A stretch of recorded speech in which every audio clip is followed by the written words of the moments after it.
อหนึ่งคืนหนึ่ง24 ชั่วโมงเฮาเฮ็ดได้มื้อละ4 ชั่วโมงบ่หรือสิเฮ็ดมื้อละ5 นาที10 นาทีอันเทียบเท่ามันก็บ่ได้เพราะว่ามันได้เฮ็ดน้อยคือเฮาเฮ็ดให้เฮ็ดหน้า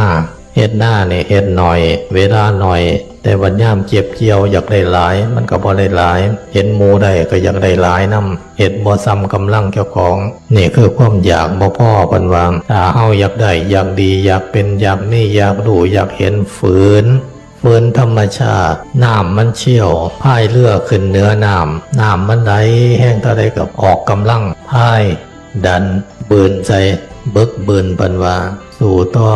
กิเลสสู่ต่อราคะโทสะโมหะที่มันเกิดขึ้นมาเนี่ยก็ขามันไว้ล้างมันไว้ด่ามันไว้เพิ่นว่าคันเฮาบ่ขาบ่ด่าบ่มีสติค่อยตักค่อยเตือนมันบ่ได้ปัญญังว่าถ้าตนไม่เตือนตนแล้วใครจะเตือนให้ถ้าตนเตือนใจตนได้แล้วใครจะเหมือนถ้าตนแช่เชือนใครจะเตือนให้ป่วยการเน้นไปอยู่กับพ่อแม่ครูบาอาจารย์เพิ่นกันเพิ่นเอิ้นก็เฝ้าลุกเฝ้าตื่นมาทำกิจวัดถวายพระสวดมนต์นั่งสมาธินั่นคือพ่อแม่ครูบาอาจารย์เพิ่นอยากให้เฮาได้เฮารู้เฮาเห็นเพราะว่าเพิ่นเห็นมาก่อนแล้วแต่ว่าความนอนมันบ่ว่าผู้ใดได้คันเอิ้นได้เพิ่นให้ครูบาอาจารย์คืนแต่แน่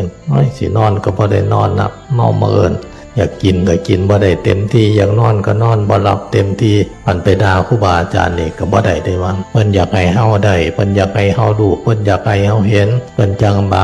มาฝึกดึงลูกศิษย์ลูกหามาฝึกตามธรรมคำสั่งสอนของพระพุทธเจ้าคือครูบาอาจารย์หรือพระพุทธพระธรรมพระสงฆ์เพิ่นวางแบบแผนพังไปหมดแล้วบัดนี้พวกเฮากันระลึกถึงคุณของเพิ่นก็มาประพฤติปฏิบัติตามทำคำสั่งสอนของเพิ่นให้มันได้มันดูมันเห็นฝึก